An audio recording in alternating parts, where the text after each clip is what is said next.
अनमोल चिड़िया। चारों ओर पहाड़ों से घिरा हुआ एक जंगल था। उस जंगल में एक पीपल का पेड़ था। उस पेड़ पर एक छोटी सी चिड़िया रहती थी।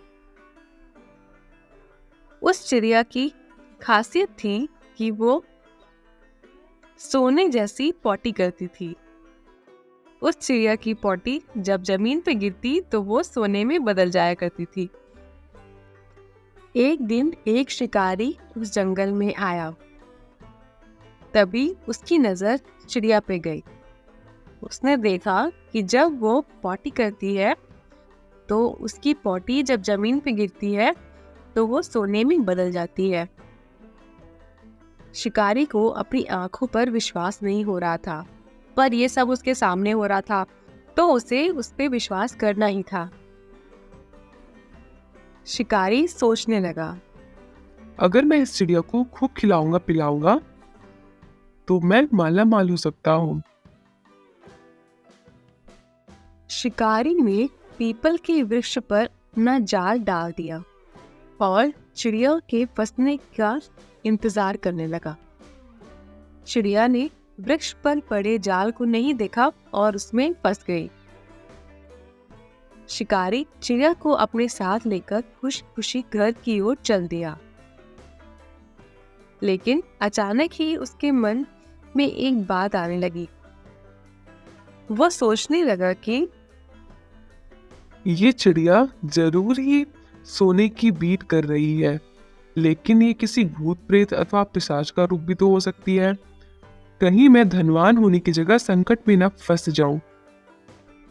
बहुत देर सोच विचार करने के बाद शिकारी ने सोचा, मैं इसे राजा को दे दूंगा और पुरस्कार प्राप्त कर लूंगा। इतना सोचने के बाद वो राजमहल की ओर चल दिया।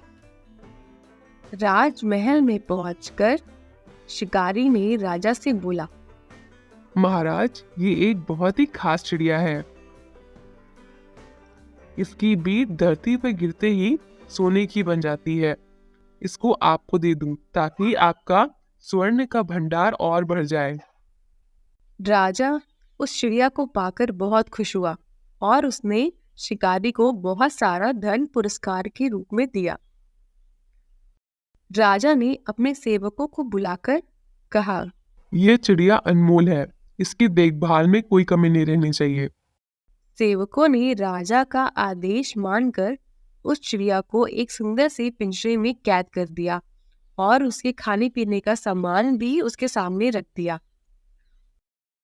उस चिड़िया के बारे में जब मंत्री को पता चला तो उसने राजा के पास जाकर उससे कहा, महाराज, ये शिकारी इस जंगली चिड़िया को अनमोल और सोने की बीट देने वाला बता रहा है। लगता है ये आपको मूर्ख बना रहा है। अगर ये सोने की बीट देता तो शिकारी स्वयं नहीं इसको पाल लेता और धनवान बन जाता। राजा को मंत्री की बात में सच्चाई नजर आई और उसने सेवकों को बुलाकर उस चिड़िया को बंधन मुक्त करने का आदेश दिया। बंधन मुक्त होते ही चिड़िया वापस से पीपल के पेड़ पर चली गई। पीपल के पेड़ पर बैठकर चिड़िया सोचने लगी, पहले तो शिकारी की जाल में फंसने वाली मूर्ख मैं ही थी।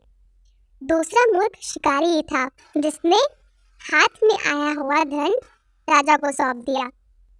पहले शिकारी ने और फिर मंत्री के कहने पर राजा ने, और बिना जांच किए हुए बंधन मुक्त कराने वाला मंत्री भी मूर्ख था।